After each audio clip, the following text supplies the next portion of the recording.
તો આ તરફ અરવલ્લી જિલ્લામાં વરસાદે વિરામ તો લીધો, પરંતુ પાણી નિકાલની વ્યવસ્થાનો અભાવ સામે આવતા સ્થાનિકોમાં રોષની લાગણી જોવા મળી। કોલેજ રોડથી લઈને ભેરુડા રોડ સુધી વરસાદી પાણી ભરાતા રહીશોએ તંત્રની કામગીરી સામે પણ સવાલો ઉઠાવ્યા। સ્થાનિકોનું કહેવું છે કે આ સમસ્યા દર વર્ષની જવાબદાર વિભાગને વખતો-વખત પાણી નિકાલની વ્યવસ્થા કરવા સંદર્ભે રજૂઆત કરી, જો કે ઘોર નિંદ્રામાં જાણે બાબુઓ હોય તેવો ઘાટ સર્જાયો। મહત્વનું છે કે 15 થી વધુ સોસાયટીઓમાં 1500 થી પણ વધુ મકાન આવેલા છે।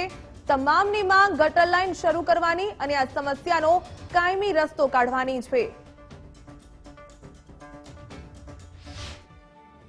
સોસાયટીમાં એટલી સમસ્યા છે, કેટલું પાણી આવે છે। બધી સોસાયટીનું, અલીનાનું, અકીરાનું, આઈજી રેસિડેન્સીનું, આમીનાનું બધું પાણી અમારી સોસાયટીમાં આવે છે। અમારી સોસાયટીમાં કોઈ નિકાલ નથી પાણીનો, કોઈ ગટર લાઈન નથી સાહેબ। તો બસ અમારી એટલી જ માંગણી છે કે અમારે ગટર લાઈન चाहिए। અને અમારી સોસાયટીમાં એક વર્ષો પહેલા જૂનું નાળિયું હતું, એ નાળિયું બી લોકોને કબજે કરી લીધું છે। પાછળ મકાન બનાવી દીધું, આ બાજુ આપણે નાળિયું બંધ કરી દીધું। આજુબાજુ અમારી સોસાયટીમાં વર્ષો જૂનું પહેલા નાળિયું હતું, બધી આખો બલિંડા રોડનું પાણી ત્યાંથી જ જતું હતું।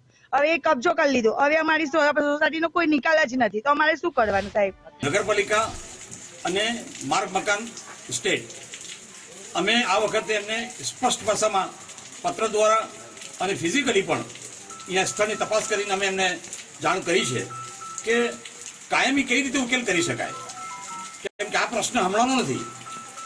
રેલવે ફાટકથી લઈને જે સોસાયટીઓમાં જે પાણી આવે છે, અહીંયા રતલમથી લઈને લક્ષ્મીનગર, વિદ્યાકુંજ, અમરદીપ, રામપાર્કમાં થઈને જે લીમડા તળાવમાં ઓવરફ્લો થાય છે, અને ઓવરફ્લો થયા પછી ભેરુડા રોડની જે સોસાયટીઓ છે, નીચાણવાળા વિસ્તાર આવેલા છે, ત્યાં